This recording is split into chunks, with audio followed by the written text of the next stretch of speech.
మద్యం మామూలు ఫైనల్. మద్యం షాపుకి ప్రతి నెల 1,75,000 కప్పం.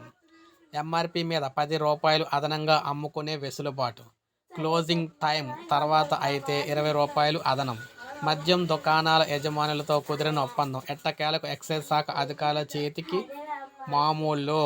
సో మీరు చూసుకుంటే రాష్ట్ర ప్రభుత్వం మద్యం దుకాణాలకు సంబంధించి తీసుకున్న నూతన పాలసీ తూచా తప్పకుండా పాటించాలి. ఆ దిశగా అమలు చేసే బాధ్యతను ఎక్సైజ్ శాఖకు అప్పగించింది. అయితే కంచే చేను మేసిందన్న చందాగా మద్యం పాలసీకి ఎక్సైజ్ శాఖలోని కొంతమంది సిఐలు గండి కొడుతూ సొంత ఖజానా నింపుకునేందుకు గట్టి ప్రయత్నాలు చేస్తున్నారు. అందులో భాగంగానే మద్యం వ్యాపారులతో గత నెల రోజులుగా మామూళ్ళ కోసం జరుపుతున్న చర్చలు కొలిక్కి రావడంతో పాటు మామూలు లెక్క కూడా పక్కన అయితే తేలిపోయి తెలుస్తుందన్నమాట. సో ఈ రకంగా చూసుకున్నట్లయితే ప్రతి నెల ప్రతి మద్యం షాప్ నుంచి 1,75,000 ఎక్సైజ్ శాఖ అధికారులు అయితే కప్పం కట్టెల యజమానులకు కూడా కూడా అంగీకరించినట్లు తెలుస్తుంది విశ్వసనీయ సమాచారం. చర్చల సందర్భంలో కొన్ని జిల్లాల్లో షాపు యజమానులకు ఎక్సైజ్ శాఖ అధికారులకు మధ్య వివాదాలు కూడా తలెత్తినట్లు ఇప్పటికీ కూడా ఎట్టకేలకు రాష్ట్ర వ్యాప్తంగా ఆయా జిల్లాలో మద్యం షాపు యజమానులకు అధికారులు చెప్పినట్లుగా మామూలు ఇచ్చేందుకు ఒప్పించడానికి ఒప్పందానికి వచ్చినట్లు తెలుస్తుంది అనమాట. అయితే ప్రస్తుతం నెలకు మామూలు లెక్క తెలియనప్పటికీ గడిచిపోయిన నెలకు కూడా ఎంతో కొంత వసూలు అయితే ఇవ్వాలని చెప్పేసి అయితే కోరుతూ ఉన్నారన్నమాట. సో ఈ విధంగా ఏపీలోని